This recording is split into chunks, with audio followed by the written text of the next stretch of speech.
Okay. All All right. Okay, So but now I'm talking to today, me. today we have a special guest, Dr. Shloming. Thank you, Jen, for coming, taking your time off your schedule, and showing us what you have done with Loom.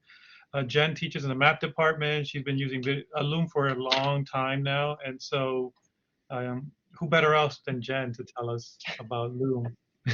All right, Jen, take it away. Okay. And just like a warning, I've been sick for a few weeks, and last time I had a little coughing attack, but if I have one, I will come right back. Or my son will take over. So, and during the presentation, if you have questions, please write in the chat. I have two monitors, so I'm going to be looking all over the place. So I'll start sharing slowly. Entire screen over there. Okay,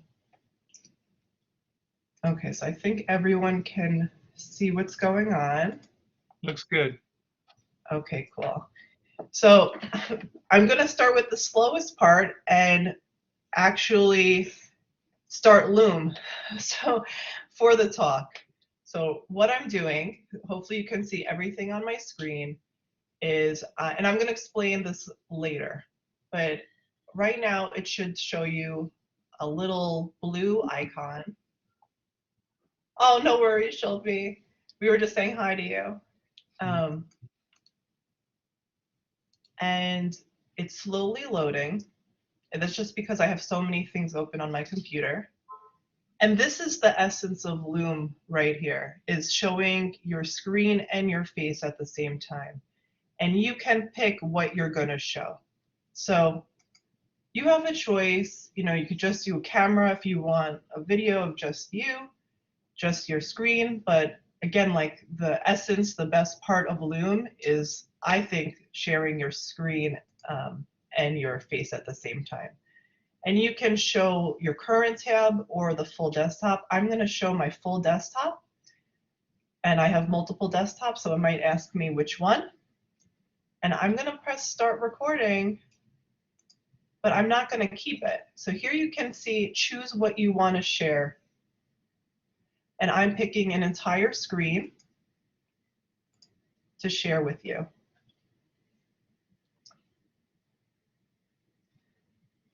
Okay, so, and you can change the size. I'm going to make it a little smaller. And I'm going to make the slides ready to present. But basically, from pressing the Loom button to beginning, I don't know, it took about 1 minute, I believe, to get it ready. And now you guys can see me and my presentation at the same time. So everything is a little slow when you're sick. So here we go. And you can still see me. So that's the point. So there I am, and there I am in real life too, matching.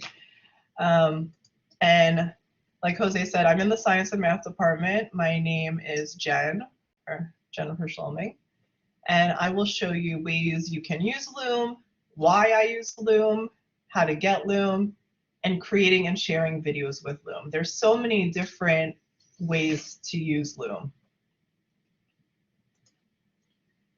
Okay, so right now, when you're running meetings or workshops, is a great way to use Loom.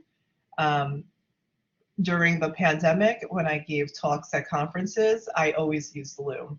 And one of the conference talks was about using Loom. So I use it all the time for even department meetings, but also like international and other conferences. If you're teaching remotely, I highly recommend Loom. And a big part is making asynchronous videos. So when you're making asynchronous videos, they can be for faculty members, depending what you're doing, how-to videos for students. I use them for everything. I use asynchronous videos and Loom. I also am going to show you some interactive videos too. Okay, so why? So by now, everyone's been in many remote meetings, and whenever the presenter shares the screen, you might notice something changes a little bit when that happens. You just feel like, you know, maybe you're going to start eating or doing your nails. I've done that sometimes. But having Loom there, it really, I think, gives the participants, whether it's students or faculty members, like you can see the person just interacting with you, right? And you can see their energy and staring at you if you have your video on. So I just think it makes everything a little bit more engaging for the audience members. So even if you have cool, exciting slides or content, there still seems to be a difference whether or not you're using Loom or not. So I think the big way to catch the audience's attention is a combination of what you're presenting and the fact that they can see you presenting it. Right? If you're a student, you want to see your teacher, and so on. Okay, so how to get Loom. Loom is free. You will go to loom.com. You could do this later. At the end, there'll be time. And I highly recommend the Loom Chrome extension. That's what I used in the beginning to log into Loom. I had what I wanted to show, the presentation. Once I had the presentation on the screen, I clicked on my browser in the Loom extension. So I'm hovering over it. Hopefully you can see this blue thing right here. It changes sometime what the icon looks like. Over the past years it's changed, but the last maybe 2 years it's been this blue thing. You'll notice also that it can have a little number. That's how many notifications you have. It's just really, really fantastic to have it as an extension. Everything is in one place. You don't have to close anything. Everything is in one tab. Like, you know, if you use QuickTime for videos, which I've used many, many times, you have to click on QuickTime, then, you know, select where you want, press, and then go back and forth. Everything is just from the browser for Loom if you have the extension. So again, you're going to open the site that you're planning to share or present, and you just click on Loom. Now, depending what you're using Loom for, you'll decide whether or not you're going to save a recording. So for meeting and classes, usually if you want to record a class or a meeting, like right now in this workshop, Jose is recording it using something else. So if you're having a meeting and you're using Google Meet, you don't need to use Loom to save it. Wherever you're hosting the meeting, that's where, if you want, you can record and save. That's for live meetings and classes. I don't know why I didn't finish it there, but if you are making an asynchronous video, then of course you would want to save it afterwards and keep it. So it depends what you want to do with it. Now, I create asynchronous videos a lot, and one of the many cool things about Loom is you can embed the video or share through a link. So you'll see it in a few places, but I'm hovering over this pink link that shows up. And if you click on it, it'll take you to a Loom video. You can see here that in my online course, sweetie pie, in my online course, I usually will embed a GIF video so that it's kind of more exciting for these online students, since I'm not there with them live, that they will then notice like, oh wait, my instructor's there and talking in a video. And then hopefully they'll have the urge to click. Usually I will do both. I will have a link and I will have this embedded GIF. So This is an example of an asynchronous video, right? That's not live. So another way that I use Loom, sometimes a student asks me a specific question, extra help, and if it's a specific just to the student and I don't think other students would benefit from it, then one of the options is to just send the video straight from Loom. You have many options with sending videos. And like I showed before, you will get notified when someone watches a video of yours. And also it tells you which video someone watched. If they don't have a Loom account, which most of the students don't, it'll just say someone or anonymous user. But it's really fantastic if you have someone who needs help, you make them a video, and if they ask you further questions, but you know they didn't watch your video, you can say, well, you know, I didn't get any notifications that you watched that video, so why don't you watch that first, and then we'll come back and discuss more. So it's really helpful, and having just videos in your course that you think a lot of students will benefit from, or in your, if you have a blog for your course, I do, and you can see the interaction with students, like how many students are watching these videos. So far you could see that you could use Loom for live meetings, for workshops, for teaching live, for making videos to send to one specific student, for making videos for your whole class to put on a separate site, and also to embed right into your lessons. Okay, so here you will get also notified in your mail, so in my Gmail, and you should hook up Loom to your FIT email, especially if you're going to use it for work. So here I see that a student watched one of my videos, and then in the extension in the browser, it'll show you a number of notifications you have. And usually it's a viewing, someone has viewed. Okay, so when you're giving a meeting like this live, you know, the video service you're using have closed captioning, which is great. But if you're making an asynchronous video, then you should have closed captioning or a transcript for your students. What I will say is that hopefully in a few weeks or months, every single person who has Loom will have closed captioning automatically as an option. Last time we did this workshop, Jose told me that he didn't have that privilege yet, but hopefully soon. I think I have the privilege of closed captioning because I have maybe 1,000 videos that I use for Loom. So maybe they felt like, okay, let's give it to people who use Loom way too much. But I have some workarounds until that magical time when everyone will have closed captioning. So for me, it was March 2022 when everything changed in a great way that I only use Loom for videos. I'm sorry, Jen, to interrupt, but Go ahead.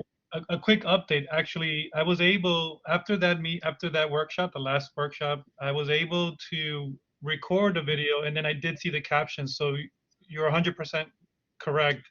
The captions did work for me, so I was so happy to see that Loom now does captioning. So you're right.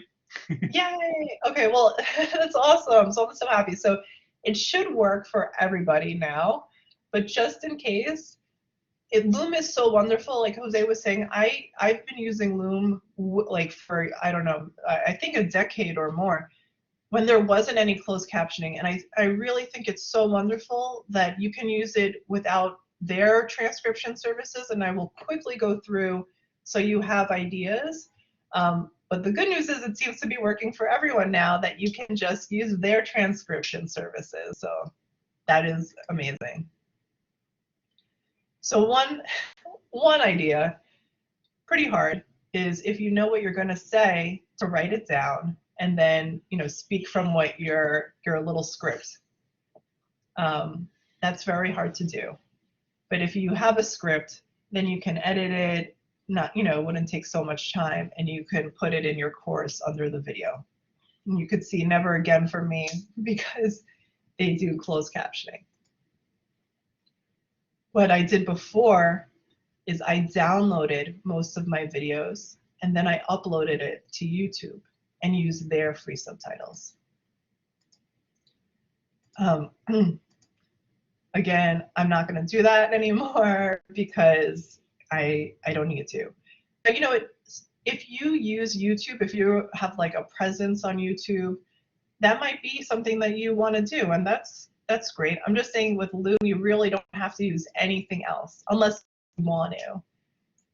But my main workaround was downloading the video. So instead of share, which I'll show you, you just do download and then upload it to YouTube.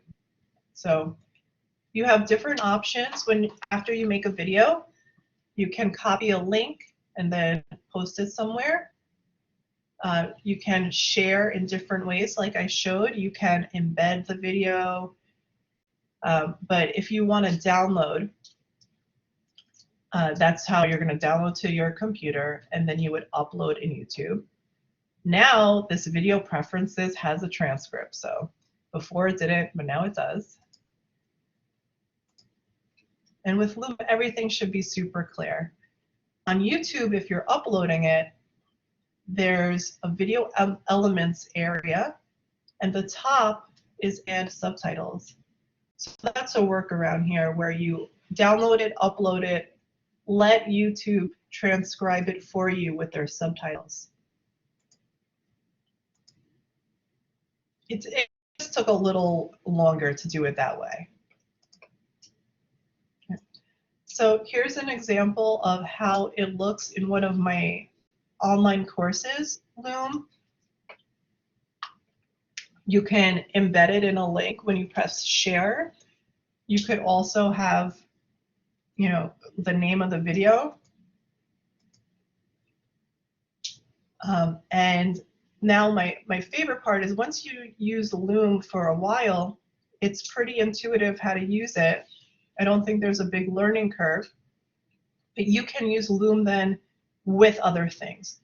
So right now I'm using Loom, but we're also like in Blackboard Collaborate. If you're making asynchronous videos, you can make them interactive. You could have Loom as the base and then use another program. So this is like, I think, super cool for students to make interactive videos. So I'm going to show you two examples. And for my interactive videos, there's nothing for me to grade for the students. It's really for them to check their knowledge. Okay, so I'm going to show you these two examples.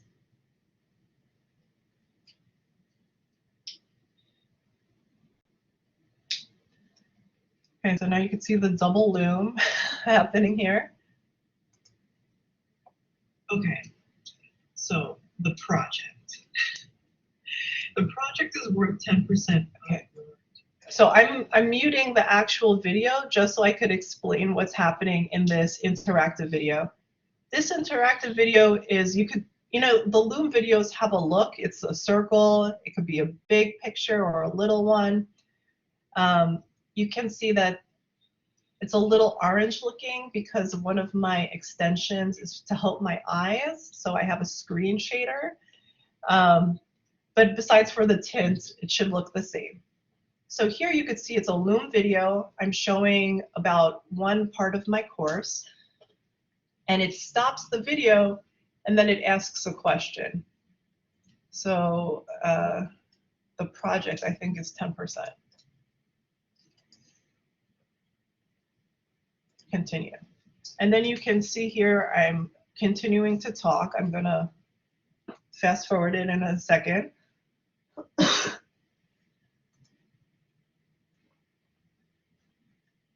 And something else is going to pop up. You could see on the bottom when you're going to have like an event.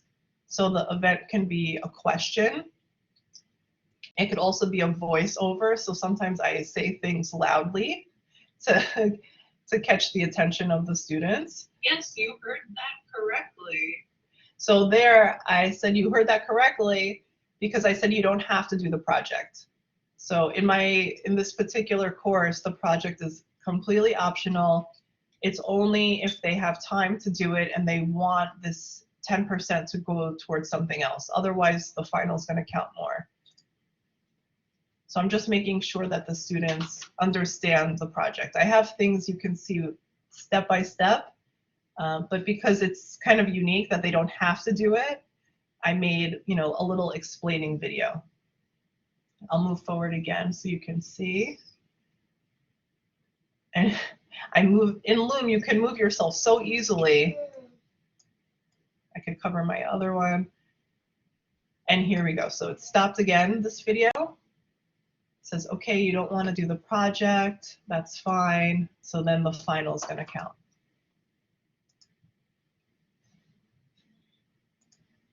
And not graded, it's just for the student to know. And the last thing with this video is you could also put images and other things. So I think people who know me know I love the Bitmoji. So just a reminder that no late work, so they cannot do the project late. Okay, so that's an example of using Loom and then using something on top of it to just enhance what Loom can do. So here's Loom plus Edpuzzle.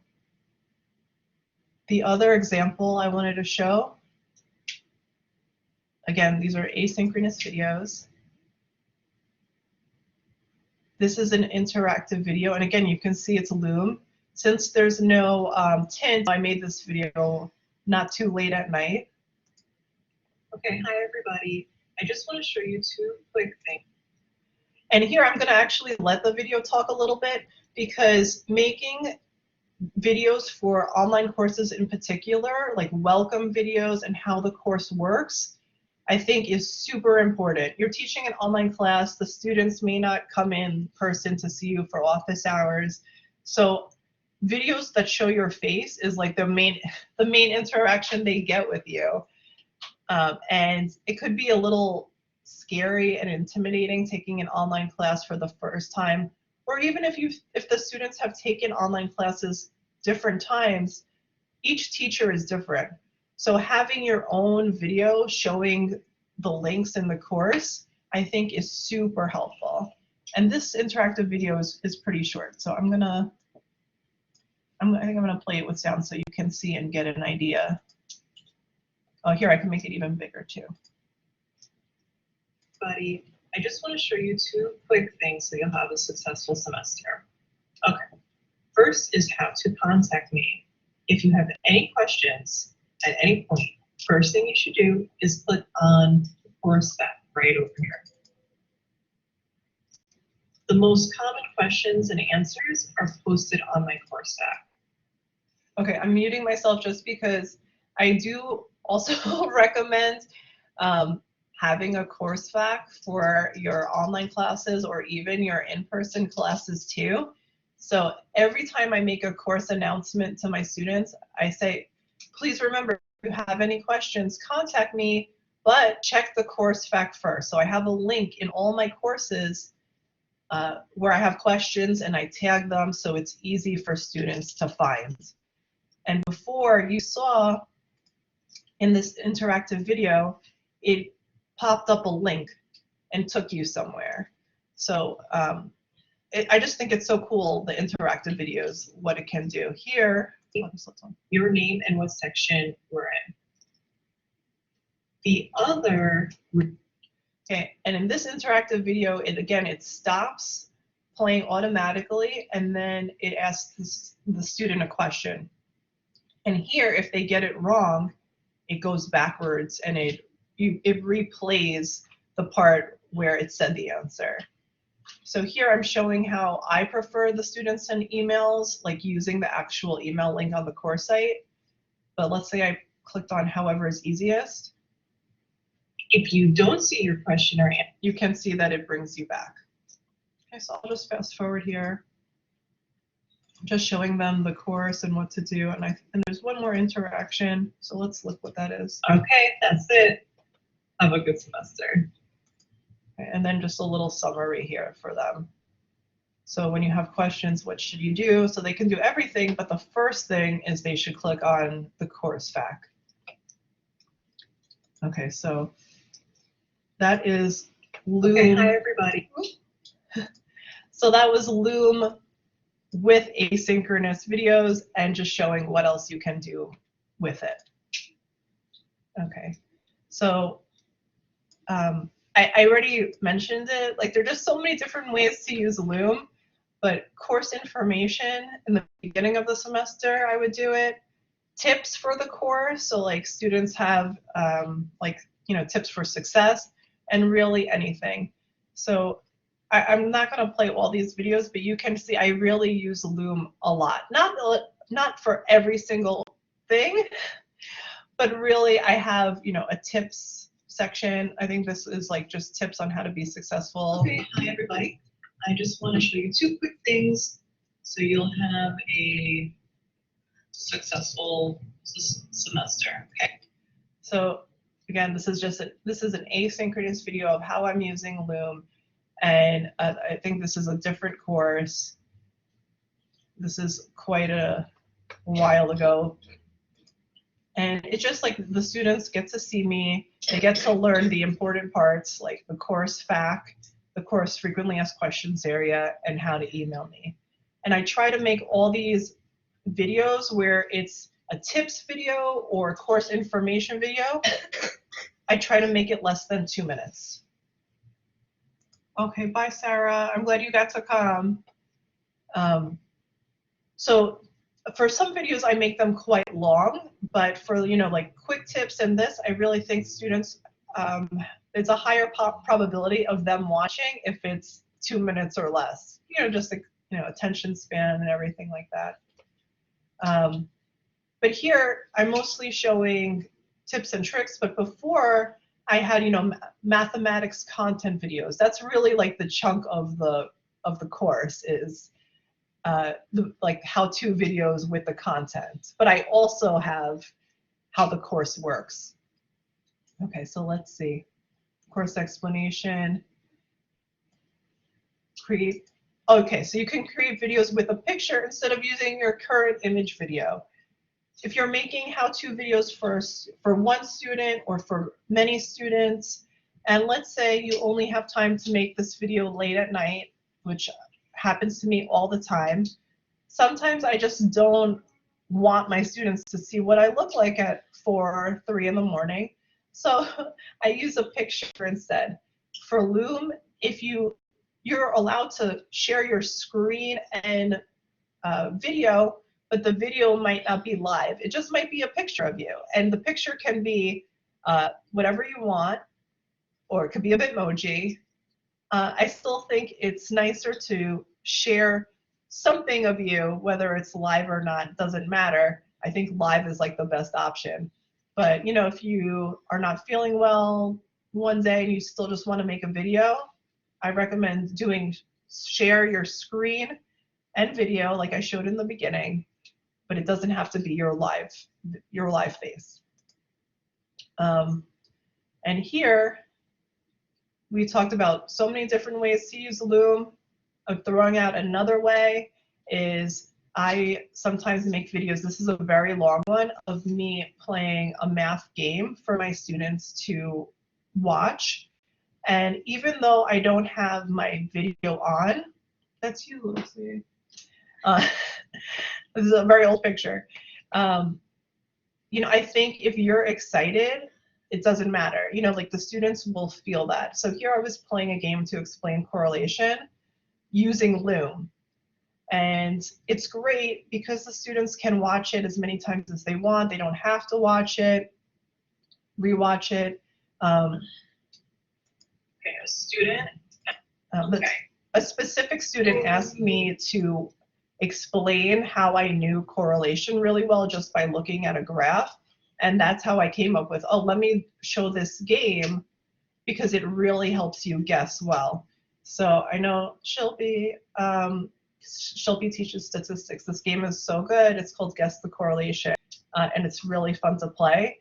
And when I did this for my students, I didn't play in like a year or two, and I got so excited because I was doing well that I made like really like happy. The video was like very intense and happy. Whoa.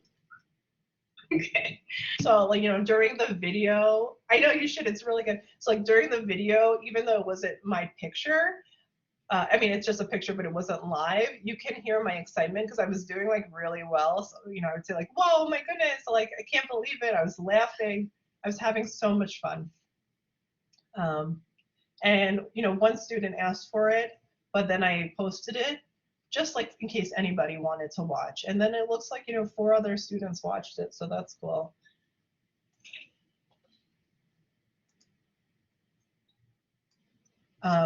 So really, I feel like you can use Loom for anything. I don't know why that one just went backwards.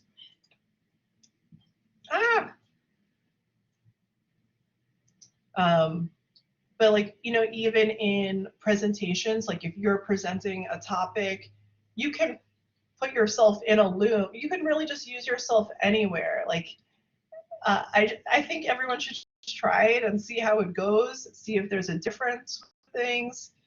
That I made a how to use Google Slides, like I really think maybe 8 years ago or something, and I was using Loom, and it was just every time I do, it's really, I think, well received.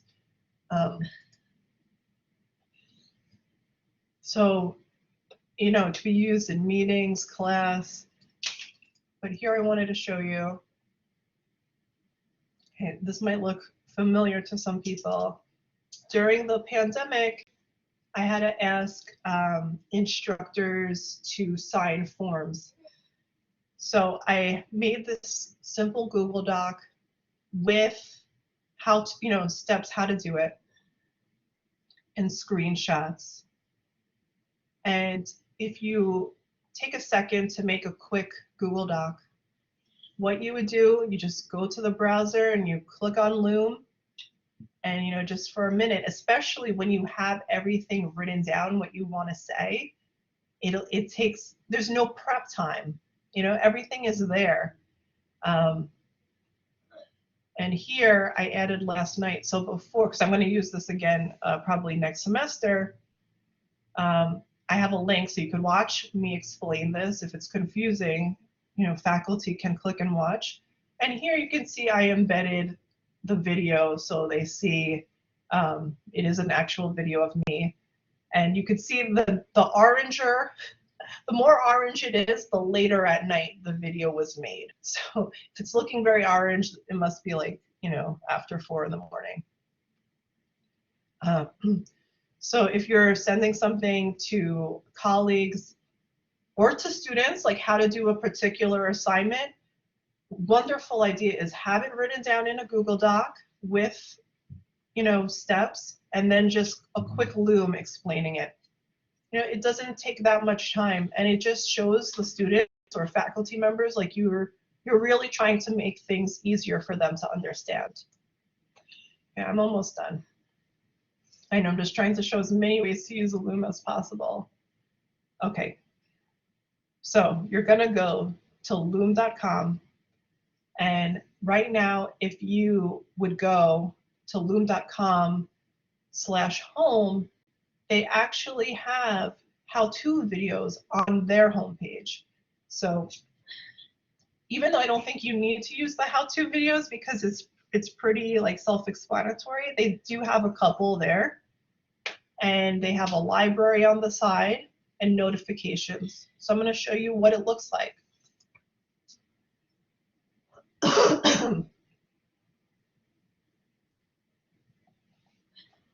Okay, so here we're on Loom,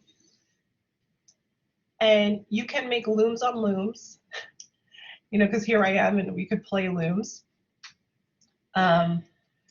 So here, once you go, you can see how they use for introductions. Now they have like cool backgrounds that you can use for Loom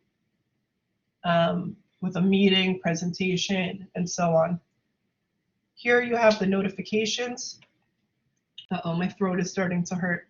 The library. So here I'm going to try to make it a little bigger. So you could just get like a little sneak peek of some of my videos.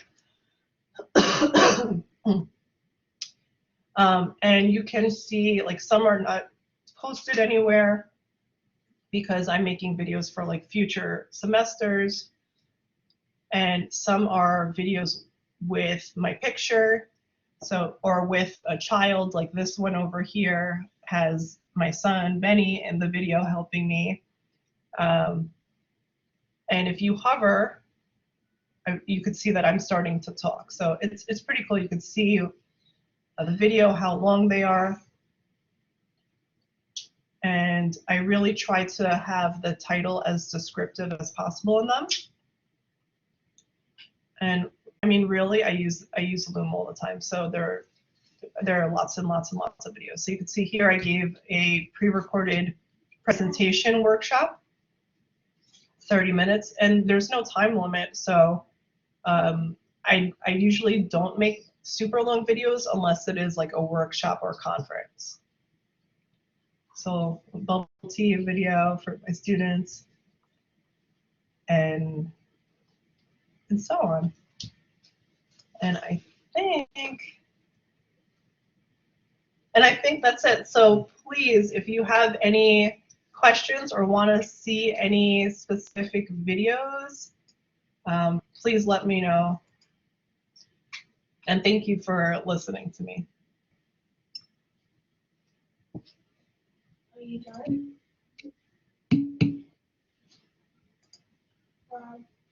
Are you done? I'm done with the presentation, and now I'm seeing if anyone has questions for me to answer.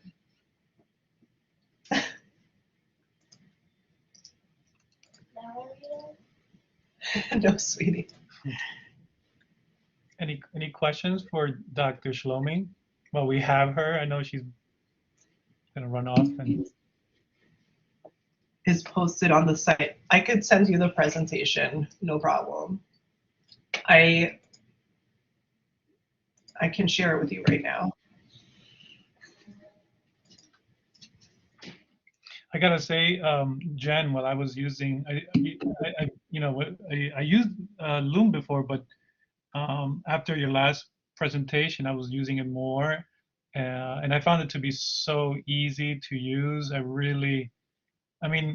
felt like anyone can just pick up and start recording right away. I thought it was that easy, and it felt fun too because I like the round shape instead of being a square. I kind of like that, and the ease of being able to move it around anywhere, like you were demonstrating earlier. Yes, I love that. I love that. I also love that you can change the size of the shape, just like you did there. You can make it medium or small.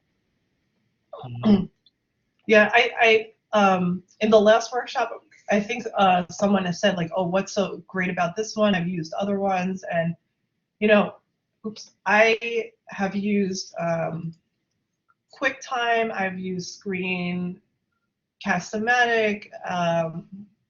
I use VoiceThread in my classes sometimes. I feel like I've used everything, but I haven't found one better than Loom. And I think the main reason why it's better is because this Chrome extension. Like once you have Loom and you get that Chrome extension, like that, it's like life-changing. You just go to anywhere you want and just click Loom, and that's it. Like everything is ready for you. And the fact that it notifies you when someone watches.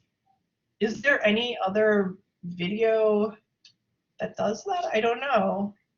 That you get notified? I guess maybe YouTube videos, but you know, if you want, students can comment.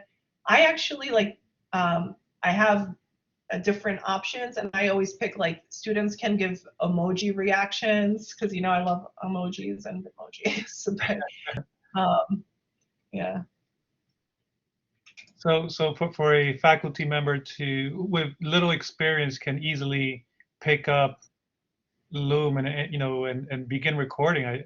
That's one thing I really like about it is that with little experience, there's no steep learning curve with Loom, and it's free, like Jen said. Also, the captions are generated for you, and I think this is the coolest part is that you can always download the MP4 file, and if you're a YouTube person, you can always upload it to YouTube or any other platform. Yeah, So, exactly. And you could, if you're using it and you have questions, feel free to email me. Like I'm happy to like be tech support as much as I can. Or if you have new ideas for me to use Loom, or you know, want some other ideas, if I come up with them, please. Yes, Jen, we would definitely Good. love to have you back for a workshop. If you could do a workshop on Edpuzzle and how you use Edpuzzle in your class. I would love to. We'll do that next That would be semester, I lovely. guess. That's, I think Martin has a question. oh, sorry, go ahead. Yeah, thank you so much. I've been using it for the whole semester, and it's been really lovely. One of the great benefits too is the ease in which you can edit with Loom. You know, it just really makes editing really easy, and it's just so good for like student feedback as well. Like, as you were pointing out, it's you can, just really make online learning,